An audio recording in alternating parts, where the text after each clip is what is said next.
So when was Mark written? When was Mark written comes up. Peter, the Peter connection, Peter's going to die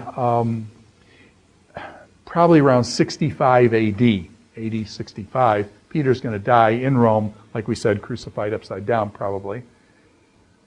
Therefore, I think what you need is Peter is going to have to be around to ratify Mark's gospel. In other words, Peter is going to probably put his imprimatur on that Mark, what he wrote, was correct. And so I want to say then that probably pushes Mark then before 65, for sure, before 65, so that Peter could ratify it before his death. So that would be one kind of boundary in things. The synoptic ordering, now what is the synoptic? The synoptics. The synoptics, synoptic, optic means eye, okay? Optic, like an optometrist or something. Synoptic means with one eye kind of thing, with optic, with one eye. Matthew, Mark, and Luke are called the synoptic gospels. They see Christ through one eye. A lot of Mark's stuff, probably 80-90% of Mark, we'll look at this later, but about 80-90% of Mark is found in Matthew and Luke.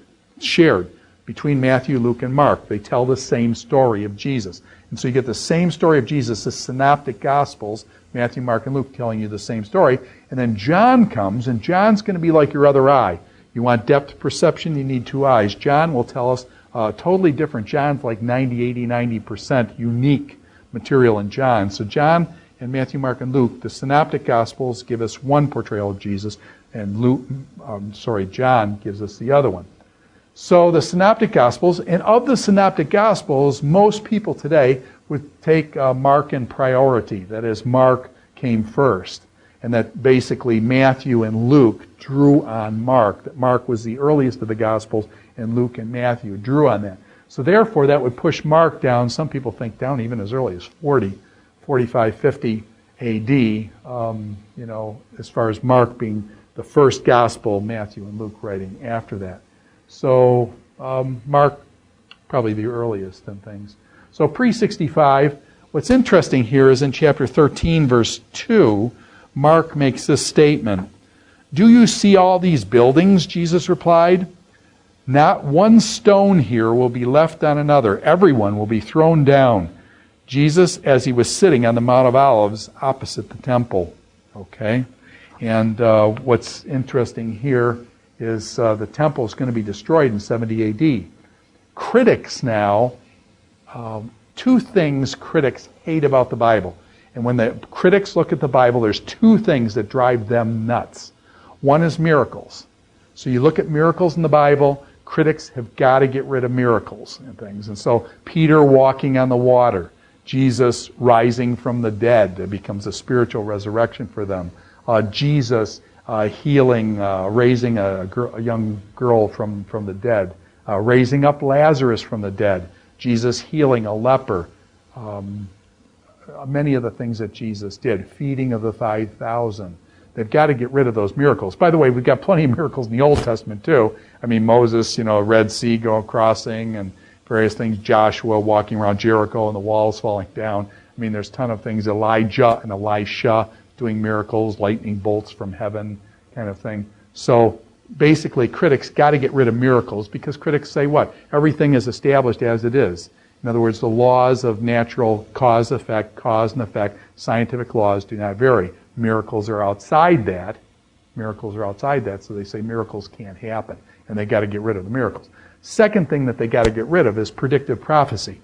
And in the scriptures, you have these predictions. Say, for example, in 1 Kings 13, where it says Josiah will burn on the altar the priest's bones, and Josiah wouldn't live for another 300 years after that. So this prediction is made 300 years before Josiah lived and tells what he would do and tells his name. Same thing with Cyrus.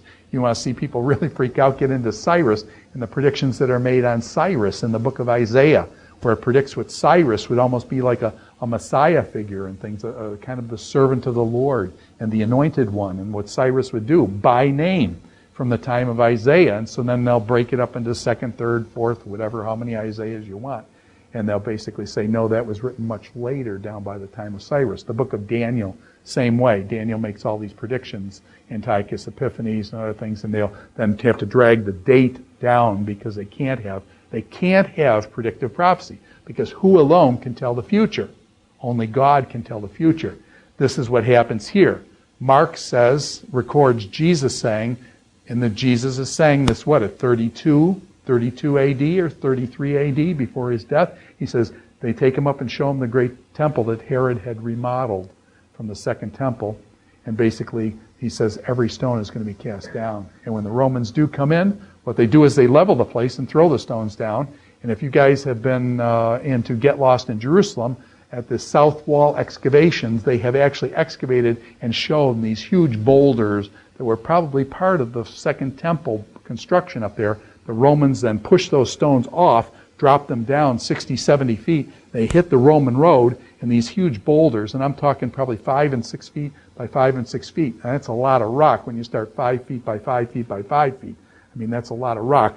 Drop that 60 feet, it punches a hole in these Roman roads. These Roman roads that were so well constructed with these flagstones. And then boom, this rock hits it. And you see the punctured right in the Roman roads.